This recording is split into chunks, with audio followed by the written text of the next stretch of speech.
Olá, meus queridos alunos e alunas.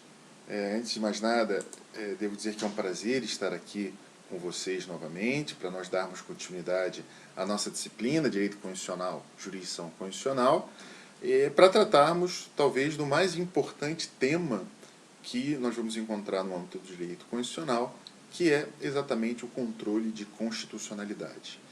Acho que é difícil alguém que hoje já está no 5º período do curso de Direito não ter ouvido dos professores ou nas discussões que são feitas em sala de aula essa expressão, controle de constitucionalidade.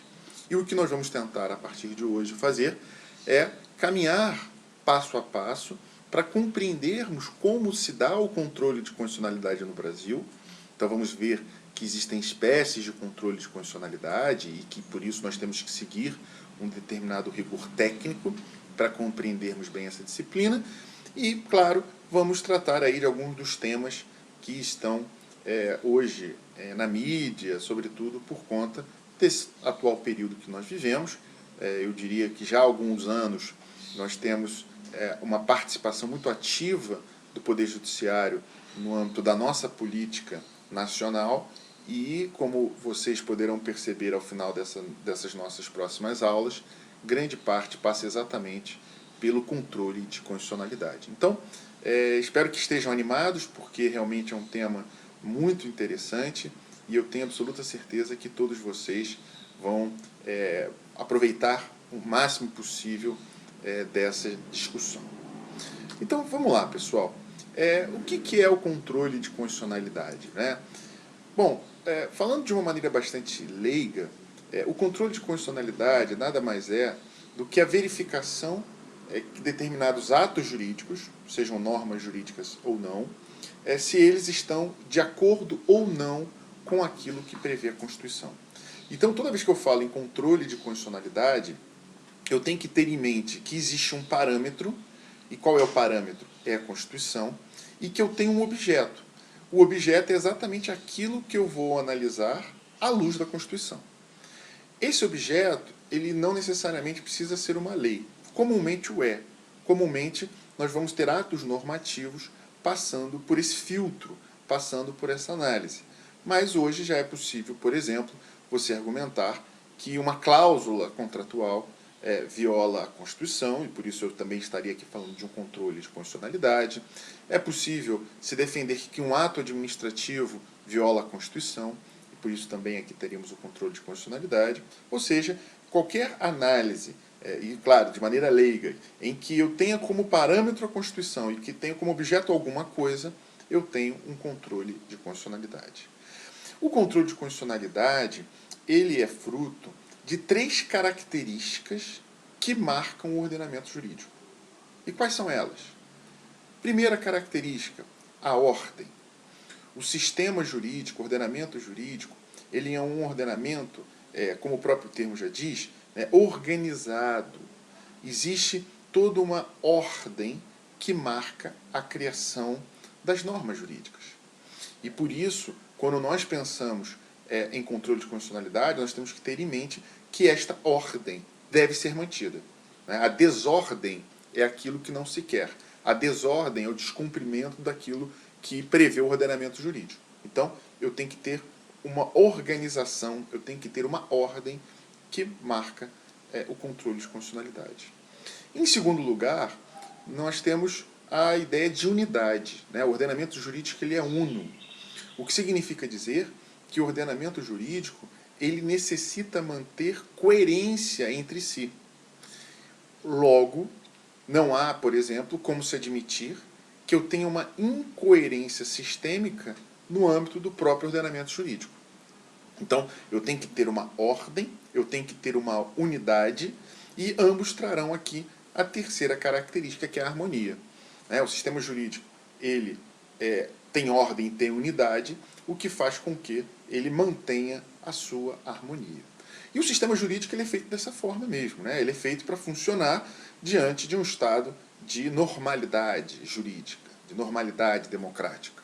E o sistema ele tem, claro, as suas próprias peculiaridades.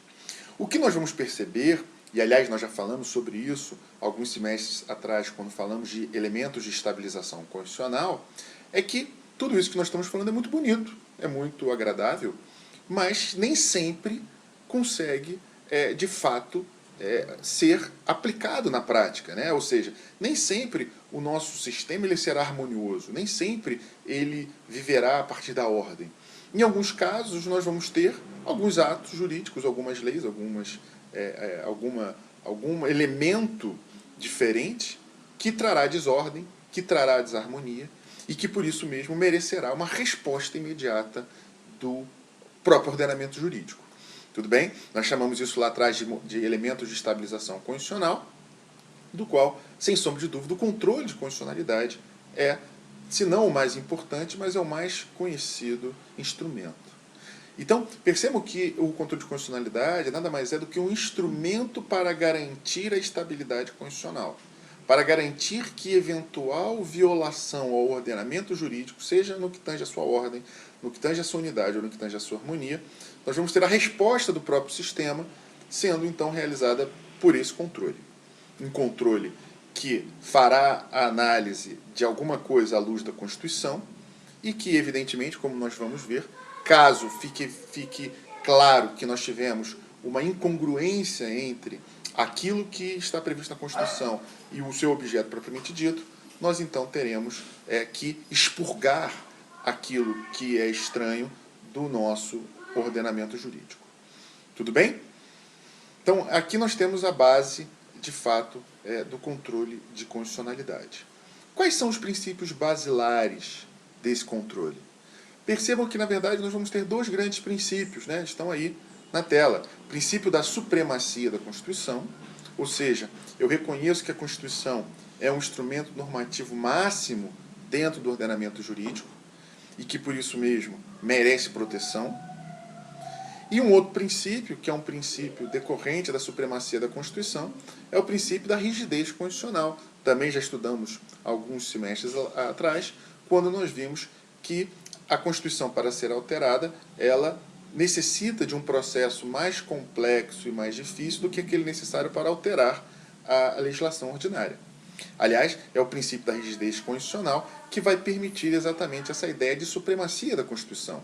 Porque eu só tenho uma supremacia da Constituição quando eu estabeleço esse tratamento distinto entre o que é uma norma constitucional e o que é uma norma infraconstitucional. Tá bem? Então, o controle de constitucionalidade ele é um instrumento utilizado para impedir que o sistema normativo e que o ordenamento jurídico possa colapsar. Então, ele é um instrumento que busca garantir a ordem, a unidade, a harmonia do ordenamento jurídico, e isso se dá a partir desses dois princípios: supremacia da Constituição, né, a supremacia, sobretudo aqui formal, né, a Constituição enquanto instrumento normativo máximo no âmbito de um determinado ordenamento jurídico, e a rigidez constitucional, que passa exatamente por essa ideia de que as normas constitucionais elas têm suas peculiaridades e que nós não podemos dar a ela o mesmo tratamento que nós damos às leis ordinárias. Bom, prosseguindo no âmbito dessa nossa discussão, é muito interessante quando nós pensamos o seguinte: ok, então o controle de constitucionalidade é uma resposta que o sistema dá para os casos em que eu tenho algum elemento estranho no âmbito do ordenamento jurídico, mas a pergunta é: qual é o âmbito que será afetado por esse controle de constitucionalidade? Né? Em outras palavras, o controle de constitucionalidade ele afetará qual dos planos que nós podemos encontrar das normas jurídicas? Então vamos lembrar, né? As normas e leis dos atos jurídicos podem ser analisados a partir de três planos distintos: o plano da existência, o plano da validade e o plano da eficácia. Já disse a vocês que há uma certa divergência, sobretudo entre os publicistas e os privatistas, no que tange a cada um desses elementos. Evidentemente que eu vou adotar aqui a nossa doutrina de direito constitucional, que nos traz as seguintes ideias. O que seria o plano da existência? O plano da existência, pessoal, nada mais é do que o plano que é o primeiro plano a ser analisado, na medida em que pressupõe uma determinada manifestação que leva à criação de uma lei ou à prática de um determinado ato jurídico. Então, quando a gente fala no plano da existência, nós estamos pensando naqueles elementos mínimos que permitam que alguma coisa exista. Ainda que eu não esteja fazendo, nesse primeiro momento, qualquer juízo de valor sobre aquilo que existe. Tá? Então, o plano da existência pressupõe o cumprimento daquelas características mínimas que permitam a existência da lei ou a existência do ato jurídico. Tá? Então, essa é o primeiro plano.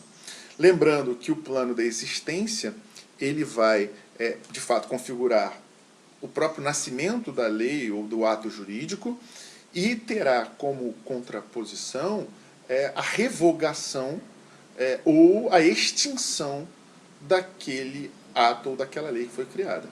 Então, quando a gente pensa no plano da existência, nós temos que pensar no surgimento da lei ou do ato jurídico, no seu nascimento, ou seja, aquelas características mínimas que permitam a exteriorização da lei ou do ato, e como o elemento oposto, nós temos exatamente a revogação ou a extinção daquela lei ou daquele ato, o que importará exatamente no seu fim, seria uma espécie de morte normativa, uma morte jurídica desses elementos normativos. Bom, ultrapassando esse primeiro momento, nós passamos para o plano da validade, e que aí já pressupõe uma análise mais qualitativa. Em que sentido uma análise mais qualitativa? Quando nós falamos no plano da validade, nós temos que ter em mente que aquela lei ou aquele ato normativo para ser criado, ele precisa atender a determinados requisitos legais. E se ele assim não o faz, ainda que ele exista, ele não pode subsistir, ele não pode ser mantido no ordenamento jurídico. Então, por isso que quando a gente fala no plano da validade, de fato, já há uma análise mais qualitativa, porque eu tenho que verificar se aquela lei ou se aquele ato está ou não de acordo com a norma jurídica que permitiu a sua criação. Tá bem? Então esse é o âmbito da validade. E o plano da eficácia? O plano da eficácia, esse aqui todos vocês tenho absoluta certeza sabem de cor, é aquele que pressupõe a produção de efeitos, a norma ou o ato jurídico produzir ou não efeitos. E aí não estamos mais falando apenas da existência nem da validade, estamos falando da produção de efeitos. Por isso que uma norma pode existir, não ser válida, mas produzir efeitos. Assim como eu posso ter uma norma, aliás, que não exista mais, por exemplo, imagine uma lei revogada, que seja válida, ou que era válida enquanto existia, e que produza efeitos, na medida em que, como o tempo é que vai reger a prática do ato, a produção de efeitos ela se dá de maneira desvinculada a princípio da validade e da existência. Tá? Então são três planos distintos. É como se nós pensássemos em um microscópio. Então nós temos, num primeiro momento, a questão da existência, ou seja, a presença daqueles elementos mínimos que exteriorizam a lei ou o ato normativo ou o ato jurídico.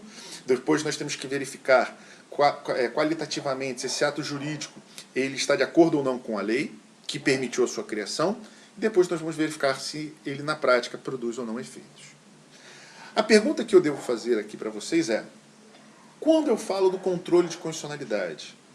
Quando eu digo que um determinado ato jurídico é inconstitucional, quando eu digo que uma determinada lei é inconstitucional?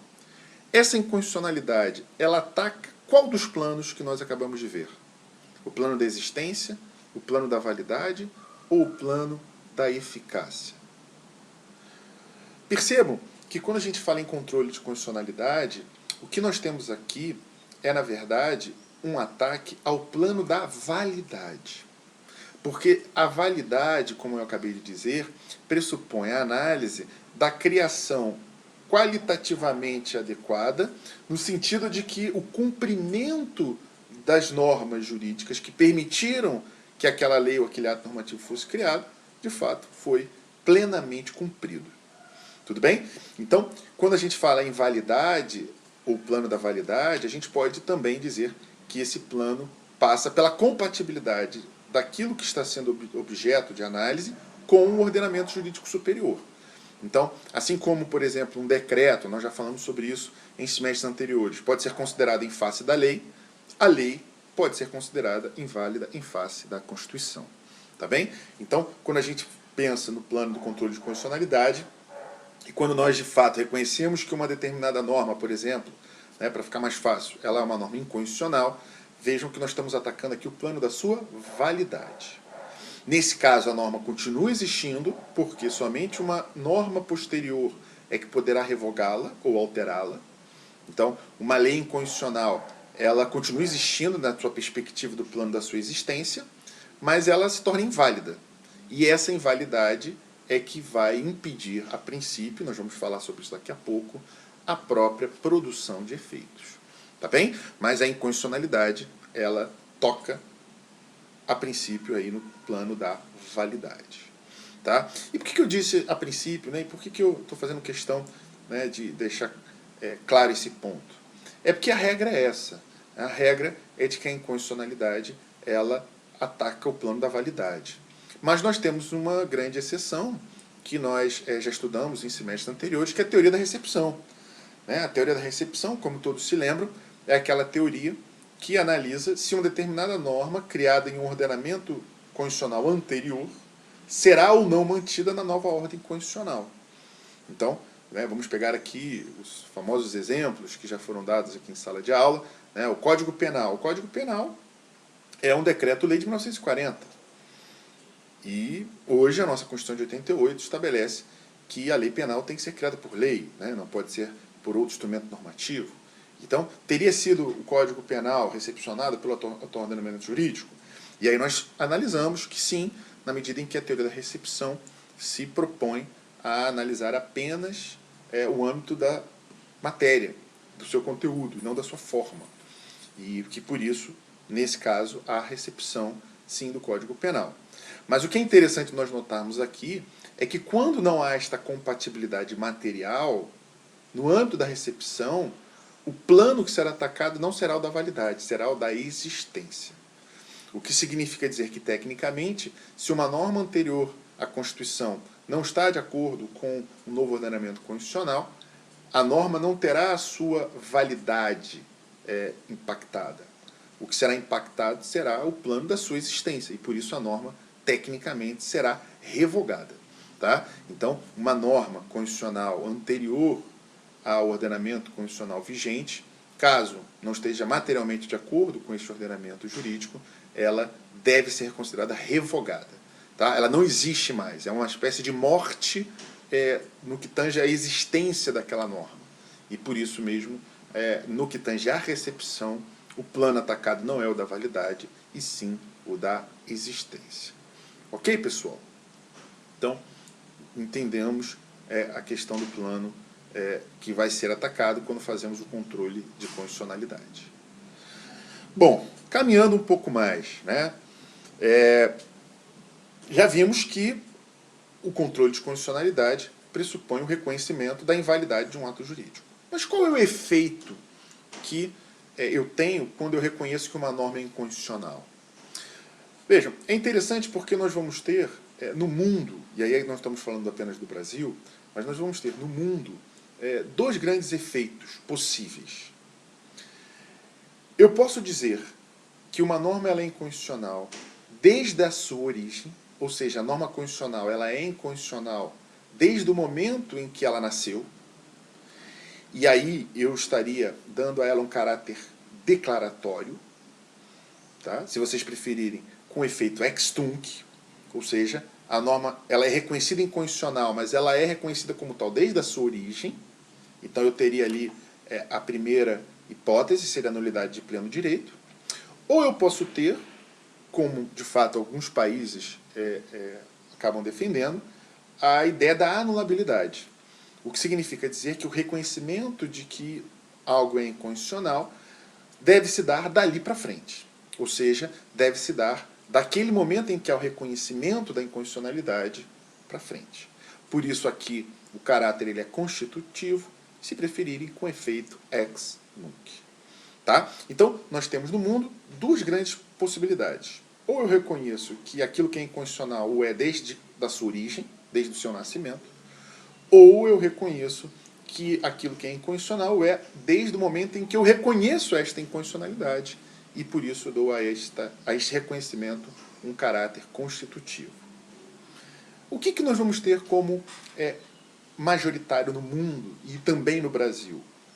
A regra de que a nulidade é de pleno direito, ou seja, algo que é inconstitucional não deve, a princípio, ser considerado a partir do momento em que há esse reconhecimento, e sim desde lá da sua origem.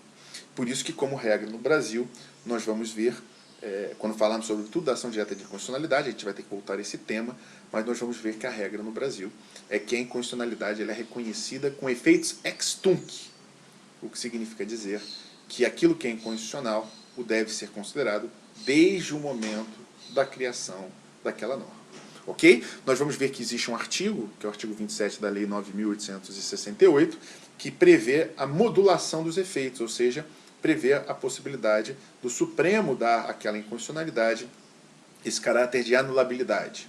Mas, como regra, o efeito dado quando eu reconheço a inconstitucionalidade de alguma coisa é exatamente a nulidade de pleno direito. Ok? Bom, avançando um pouco mais, né? Que tipos de inconstitucionalidade nós temos? Basicamente, nós temos dois tipos de inconstitucionalidade: a inconstitucionalidade formal e a inconstitucionalidade material. E o que seriam essas inconstitucionalidades? Nós já falamos sobre isso em aulas passadas, sobretudo quando estudamos processo legislativo. Bom, a inconstitucionalidade formal é quando eu tenho uma forma prevista na Constituição que não tenha sido adotada. Eu tenho um procedimento constitucional que não foi plenamente adotado.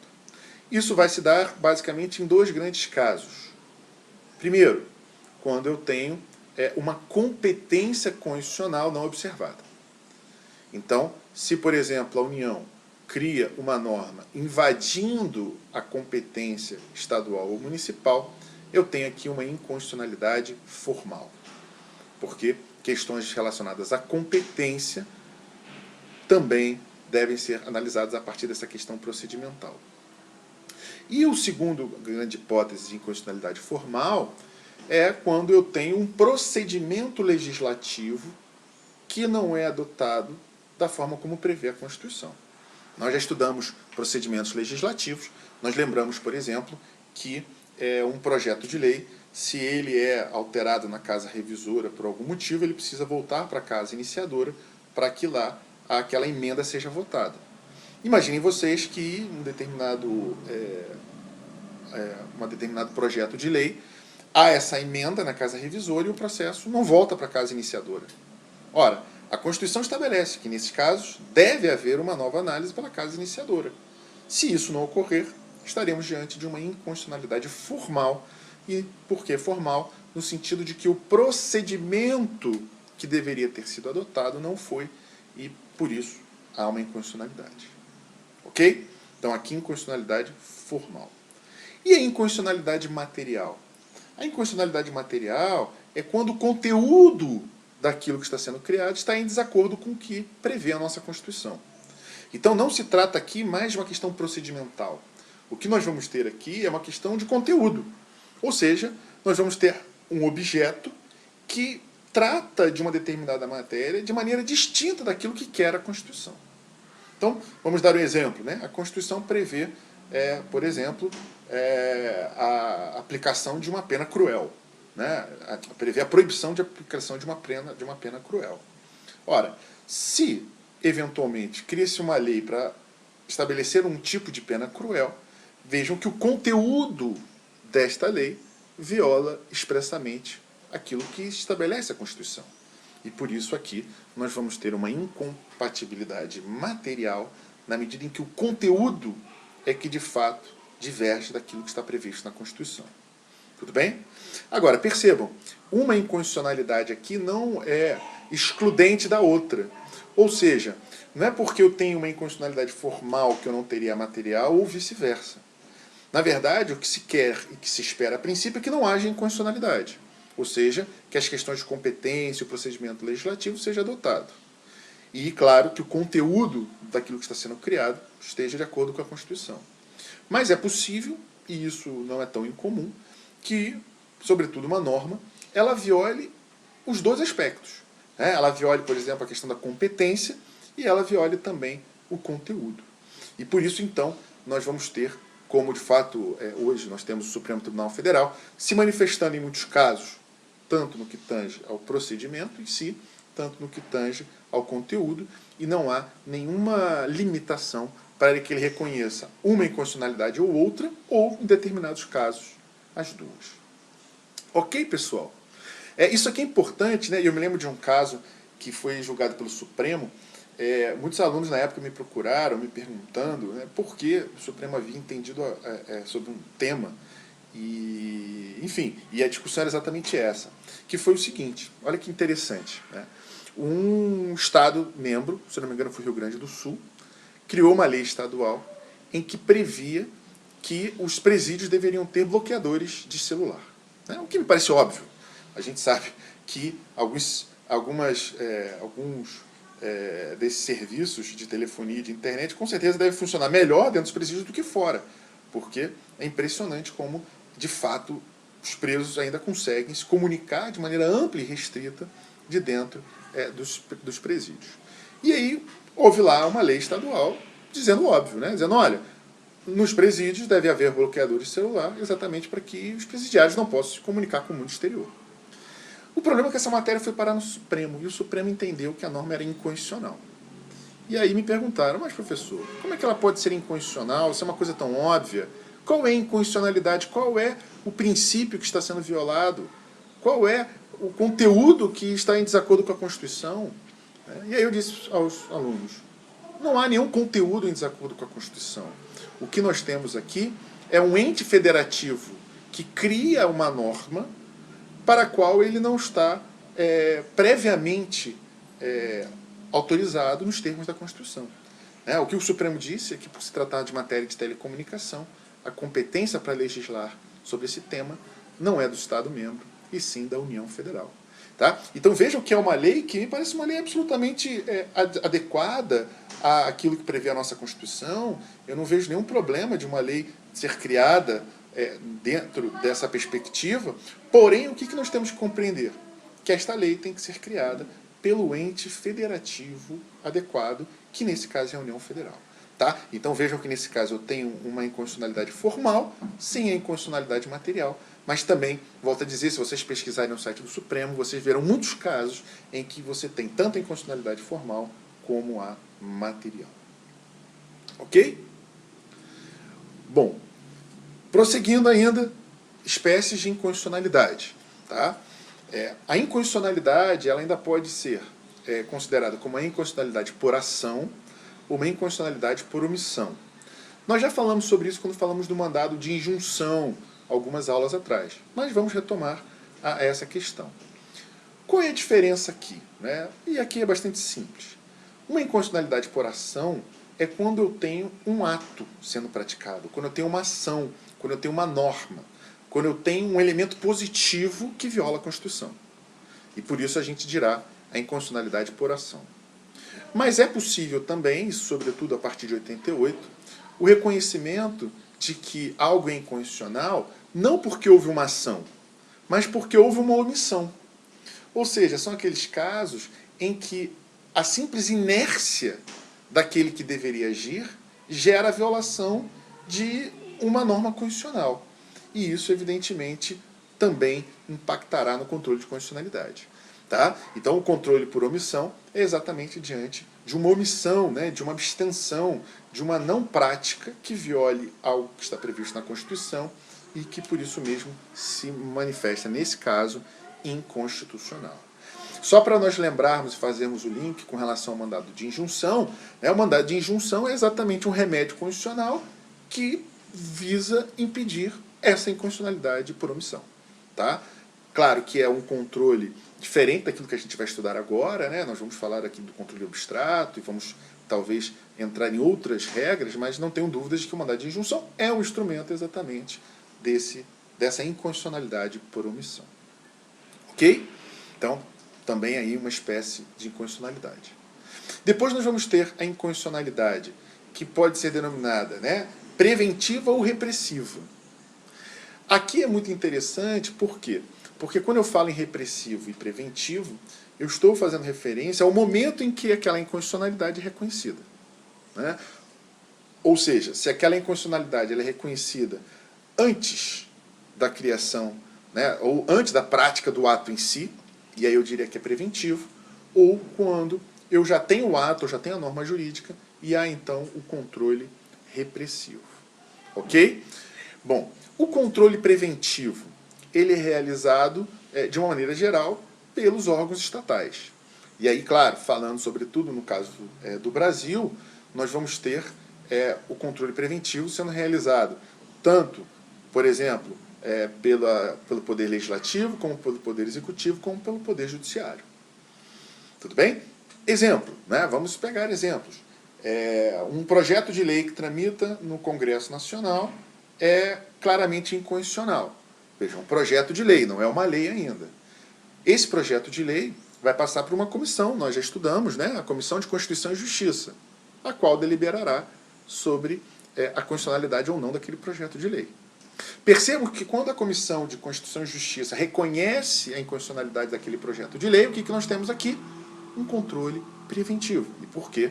Porque não houve ainda ali a criação da norma propriamente dita. O que nós temos ali é apenas um embrião da norma, né? Um projeto de lei que acaba não se tornando norma jurídica. Tudo bem?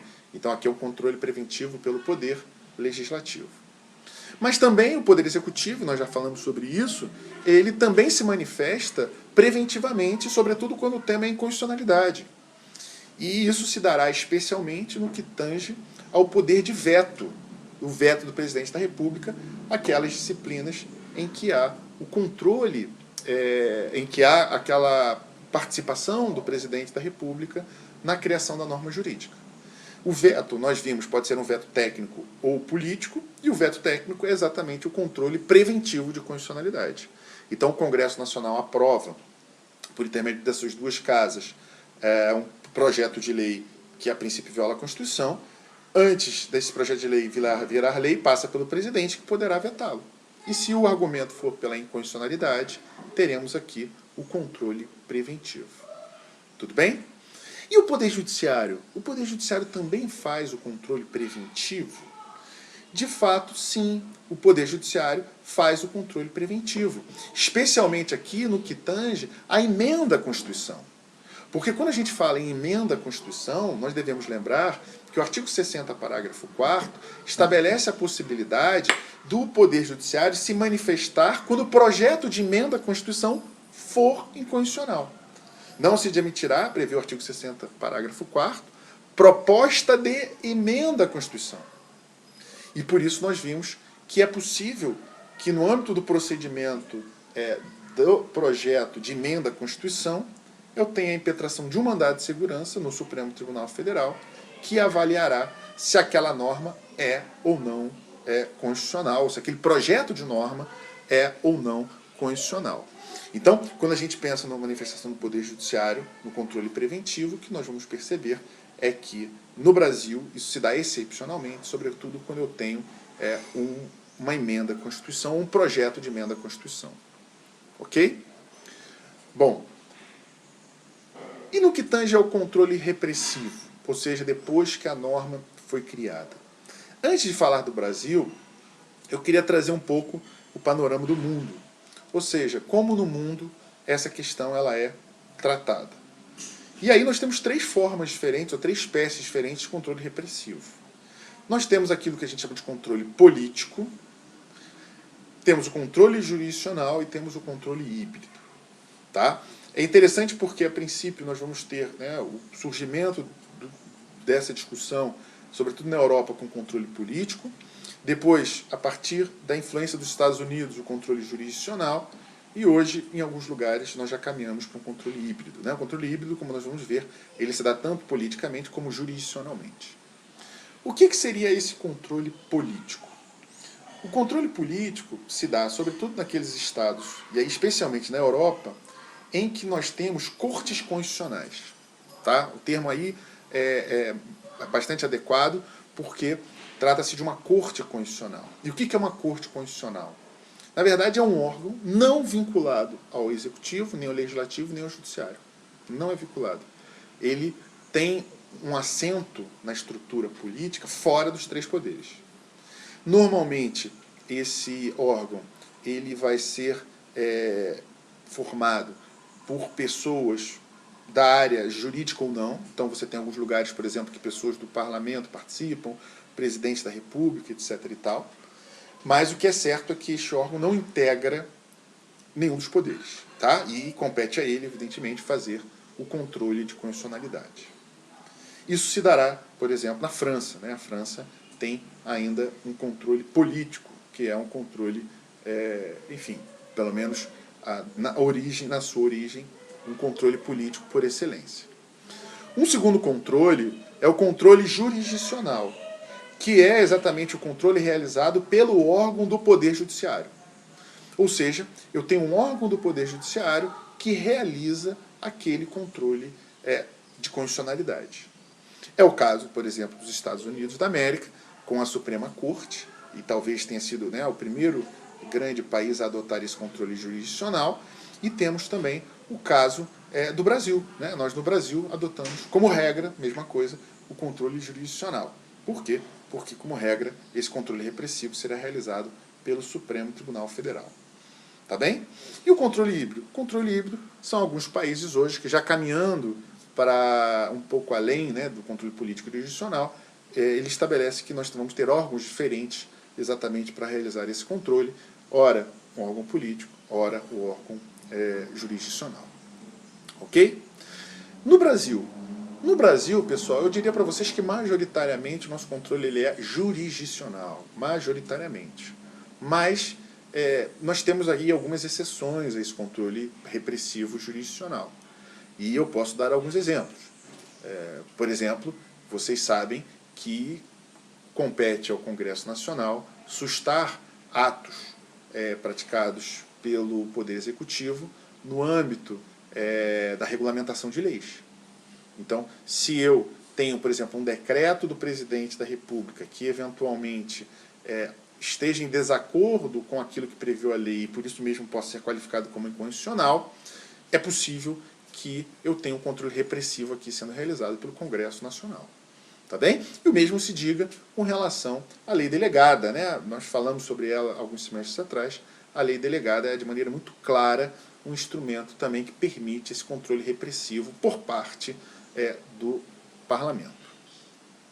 E com relação a um controle, nesse caso, repressivo sendo realizado pelo Poder Executivo, na verdade a nossa doutrina ela vai discutir, porque a ideia é que cada um dos poderes interpreta ao seu modo a Constituição, o que permitiria, evidentemente, que um dos poderes, por exemplo, o Poder Executivo, não cumpra algo por entender que é inconstitucional. Né? Não sei se eu precisaria falar tanto sobre isso em outras oportunidades, mas, por exemplo, no momento que nós vivemos, de pandemia, me parece que essa discussão ela é muito relevante. Então, imagine, por exemplo, que o Presidente da República cria uma norma flagrantemente inconstitucional e que impõe a aplicação dessa norma, por exemplo, aos governadores de Estado. Vejam, o próprio governador do Estado tem a possibilidade de reconhecer a inconstitucionalidade daquele ato e de, por isso, não cumprir com aquilo que foi determinado naquela lei. Tá? Isso não deixa de ser um controle repressivo sendo realizado pelo Poder Executivo. O grande ponto aqui, como todos devem saber, é que descumprir a lei, a princípio, pode ser um crime de responsabilidade. E o governador que assim o faz estará sujeito, eventualmente, ao processo de impeachment. Então, nesses casos, o que competirá ao Poder Executivo fazer? Né? Eu digo Poder Executivo aqui, tanto presidente, como governador, como prefeito. Eles devem, tão logo reconheçam a inconstitucionalidade de alguma coisa, eles devem procurar o Poder Judiciário para que no Poder Judiciário a questão seja resolvida de uma maneira equilibrada, né, e de uma maneira que não vá lhe gerar mais responsabilidade. Bom, então, dando continuidade à nossa questão, à nossa disciplina, vamos agora chegar ao ponto final da nossa matéria, que é exatamente como que surge o controle de constitucionalidade. né? Nós vamos falar um pouco mais desse caso na nossa próxima aula, mas é importante, desde já, nós entendermos como que isso ocorre, como isso se dá no âmbito da história. E, de fato, o controle de constitucionalidade surge em um célebre caso nos Estados Unidos, o caso William Marbury versus Madison. Tá? Eu vou explicar para vocês hoje, até de uma maneira um pouco diferente, porque como estamos fazendo essa videoaula, eu tenho condições, então, de trazer, né, sobretudo aí algumas fotos desses personagens, e nós vamos perceber que esse célebre caso, ele é um caso um tanto quanto estranho, para dizer o mínimo, né, e que talvez poderia ser quase que motivo de uma novela mexicana, porque realmente ele é um caso, como vocês vão ver, com peculiaridades, com questões um tanto quanto diferentes, né? E que por isso mesmo são relevantes aí para a nossa discussão. Tá? Mas temos que compreender que essa ideia de controle de constitucionalidade, ou seja, a possibilidade de você colocar a Constituição em uma posição jurídica superior e que por isso mesmo controla as demais normas e atos jurídicos de uma maneira geral, isso é reconhecido nesse processo que ocorre em 1803 na Suprema Corte norte-americana, tudo bem? E que envolve duas pessoas. Nós vamos ter de um lado Marbury, que é o autor da ação, que é o autor do writ, né? E vamos ter do outro lado o Madison, que é aquele que está sendo acusado de ter praticado um ato ilegal. Mas o que é interessante é que a gente compreenda que existe uma terceira figura, aliás, nós vamos ter outras, mas uma terceira figura, que talvez vai ser a mais famosa em toda essa discussão, que é John Marshall. John Marshall será o juiz da Suprema Corte norte-americana que julgará esse caso. Então nós temos de um lado Marbury, William Marbury, depois, como autor da ação, nós temos um outro caso, um outro lado, nós temos o Madison, e, julgando a causa, nós vamos ter John Marshall. Mas para nós compreendermos bem como isso se dá, é interessante que nós compreendamos algo um pouco além. E o que é este algo? Vejam, os Estados Unidos haviam passado por uma eleição. O presidente era John Adams, um importante presidente federalista, né? Defendia o federalismo. John Adams tinha um secretário de Estado que era John Marshall. E John Marshall era secretário de Estado, não obstante, nessa época, ele já tivesse sido indicado para a Suprema Corte norte-americana com aprovação no Senado. Então ele já tinha sido indicado para ser juiz da Suprema Corte, mas ele continuava ainda exercendo a função de chefe de Estado. Bom, realizadas as eleições e o grupo de John Adams perde as eleições, porque quem vai ser eleito será Thomas Jefferson. Thomas Jefferson, que era do grupo oposto. Bom, o que faz John Adams? John Adams resolve, junto com o Congresso, porque lá ele ainda tinha uma maioria federalista, ele resolve criar cargos de juízes, juízes de paz, pessoas que exerceriam esta função nos Estados Unidos. A ideia principal dele, e vejam, né, estamos falando aqui dos Estados Unidos, parece até que estaríamos falando do Brasil, mas a ideia dele é criar cargos exatamente para colocar aquelas pessoas do seu grupo político para que pudessem, ao longo do governo Thomas Jefferson, exercer uma função pública. O que faz John Adams? Ele, como presidente dos Estados Unidos, ele determina, né, que haja a posse desses juízes de paz e ele entrega esses documentos ao John Marshall para que o John Marshall leve esses documentos até aquelas pessoas e aí sim realize a investidura daquelas pessoas para o exercício da função. Então perceba, eu tenho o John Adams, que a partir de uma lei que ele cria e aprova no Congresso, ele consegue indicar pessoas que serão juízes de paz. e ele indica para exercer essa função pessoas que são vinculadas ao seu partido político. Nesse momento ele já sabia que ele não continuaria, né, o seu grupo não continuaria no poder, na medida em que Thomas Jefferson já havia sido eleito para o próximo mandato.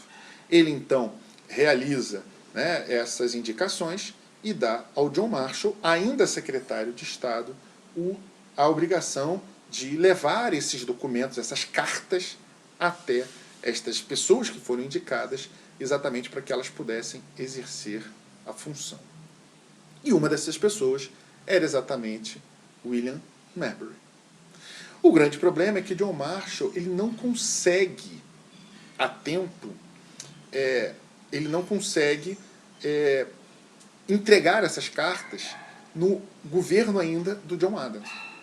E por isso ele entrega parte das cartas, ele dá investidura a parte daqueles juízes, e os outros que acabam não recebendo essas cartas não recebem investidura e por isso não tem mais como exercer a função. Passa-se o governo, Thomas Jefferson é eleito, e ele indica para o cargo que era do John Marshall, ele indica o Madison, James Madison. E o Thomas Jefferson determina ao James Madison que não dê posse e investidura para exercício do cargo àqueles juízes de paz que haviam sido indicados pelo governo anterior. Então, é interessante por quê? Porque vejam como o que nós temos aqui, basicamente, é exatamente essa discussão. Ou seja, de fato, essas pessoas que tinham sido indicadas, mas que não haviam sido nomeadas no governo de John Adams, poderiam deixar de ser no governo do Thomas Jefferson? E aí começa-se a grande discussão. E por quê? Porque o Marbury, que é uma dessas pessoas, é um desses sujeitos, ele fica resignado com essa ordem do Thomas Jefferson, e ele então procura a Suprema Corte norte-americana, impugnando um ato do James Madison, dizendo, olha, o Madison, que é o atual secretário de Estado, não está querendo me dar investidura para o exercício da função. E eu quero ter o direito de exercer esse cargo para o qual eu fui nomeado pelo John Adams, ainda que não tenha havido a minha investidura ao tempo em que ele era presidente da República. E aí o caso é levado à Suprema Corte e, de uma maneira um tanto quanto estranha, quem é sorteado para analisar esse caso? John Marshall.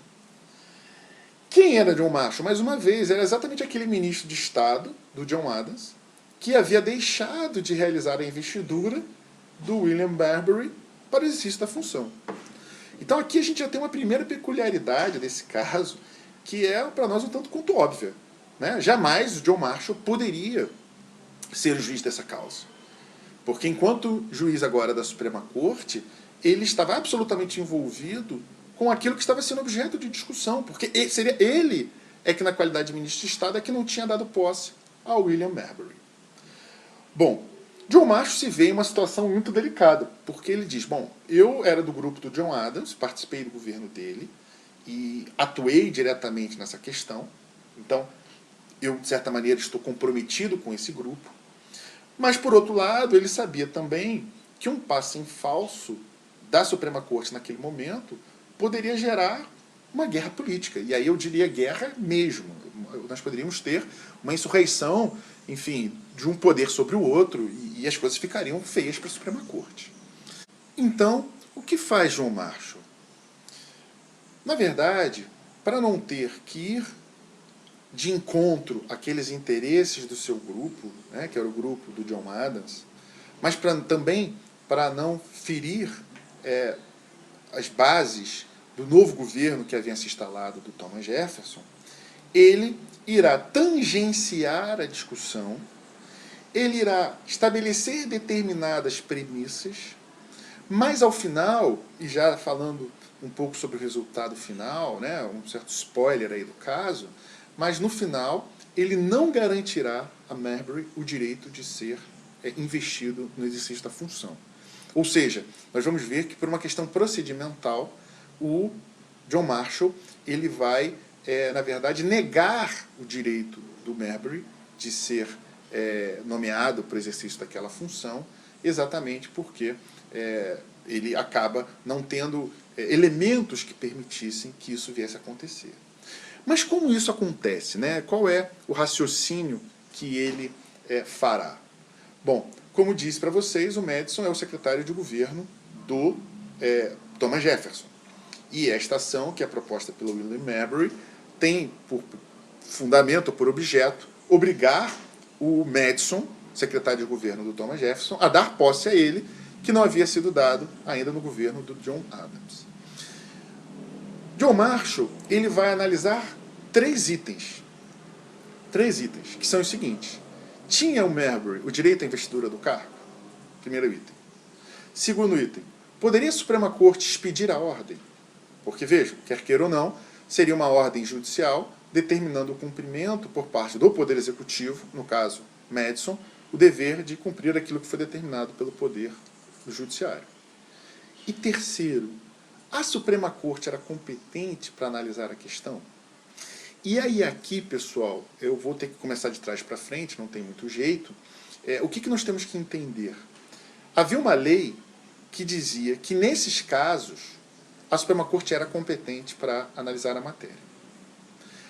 Porém, o artigo 3º da Constituição Americana não previa esta competência.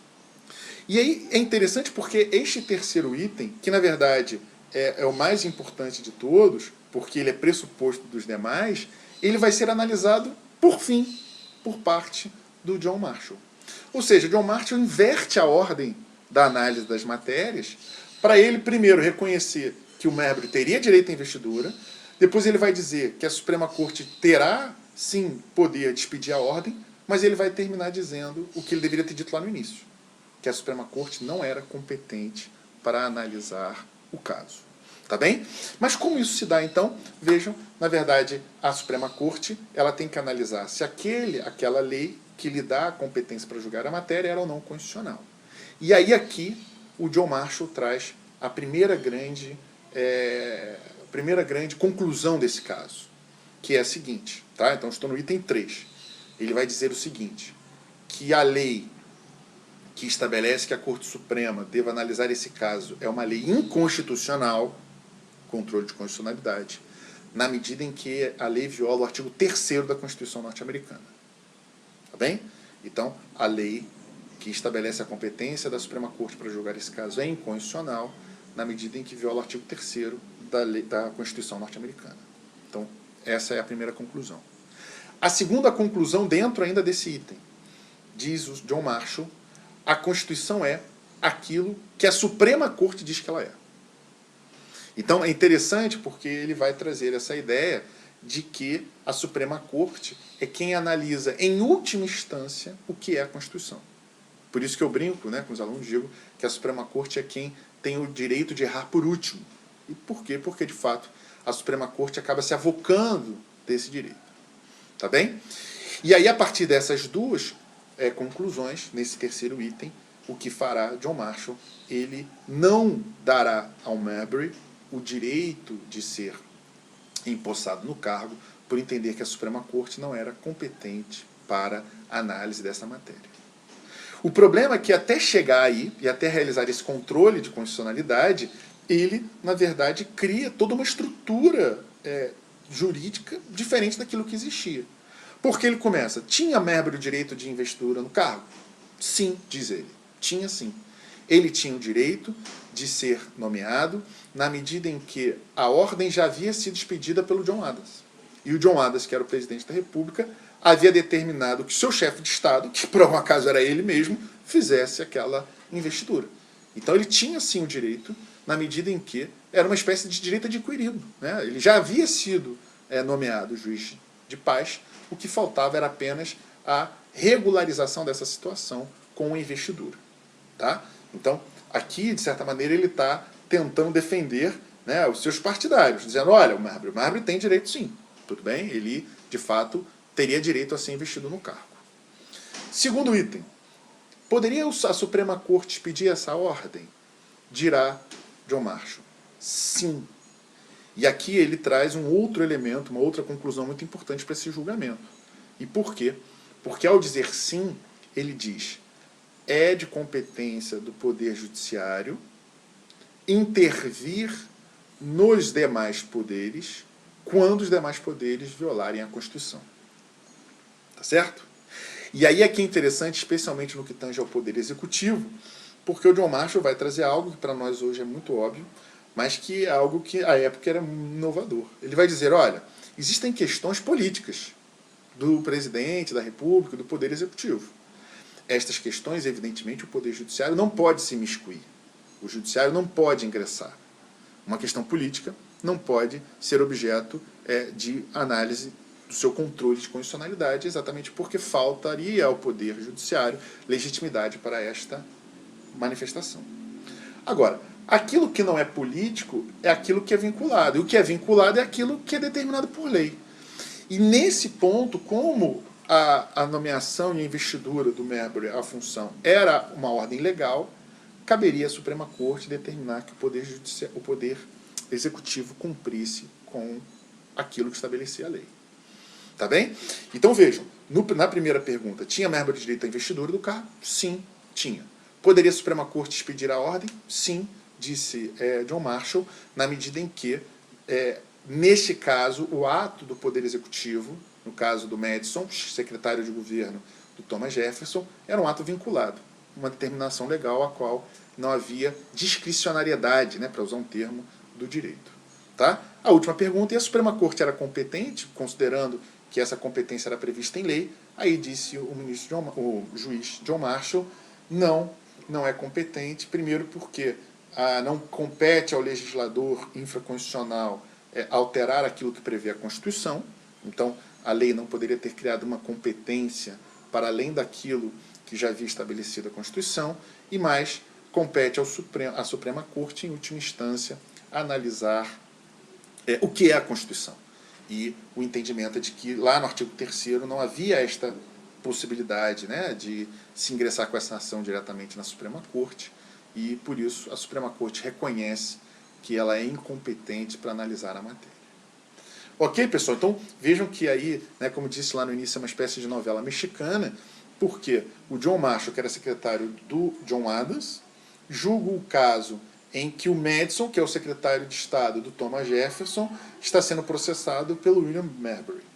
Ele tinha tudo para simplesmente ou fazer tudo certo ou fazer tudo errado, ou defender os seus interesses político-partidários ou contrariá-los, e no fundo ele consegue, com um golpe de mestre, uma jogada de mestre, ele consegue reconhecer que o Marbury tinha direito, mas no final dizer, olha, lamento não poder ajudar, no entanto, na medida em que a Suprema Corte, nesse caso, não é competente para julgar este caso. E mais, fez isso estabelecendo aí uma série de conclusões que são conclusões hoje fundamentais para o controle de constitucionalidade. Né? Primeira conclusão, acabamos de ver, compete ao Poder Judiciário, no caso a Suprema Corte, dar a última interpretação sobre o que prevê a Constituição. Isso foi uma premissa trazida nesse julgamento. Uma segunda premissa, de que compete à Suprema Corte analisar os atos dos demais poderes, desde que os atos desses poderes violem a Constituição. Terceira premissa, compete à Suprema Corte afastar as leis que violem a Constituição. Tudo bem? E quarta premissa, em caso em que você não tenha um elemento político envolvido, sobretudo aí na participação do Poder Executivo, não compete ao Poder Judiciário, à Suprema Corte, determinar que o Poder Executivo cumpra com a lei. Tá bem, pessoal? Então vejam que são muitas questões, né? São muitas circunstâncias que envolvem essa matéria, e com isso nós chegamos então ao final da nossa aula. Ok? Claro que nós daqui a pouco vamos poder discutir isso um pouco mais quando tratarmos aí de outros temas, mas eu fico desde já, vou aumentar aqui um pouquinho minha tela, eu fico desde já à disposição de vocês para que a gente possa discutir não só sobre o caso Marbury versus Madison, mas para que a gente possa discutir sobre todos esses casos, todos esses temas que nós vimos na aula de hoje. Tá bem, pessoal? É isso, eu vou ficando por aqui. Fique com Deus e até outra hora. Tchau.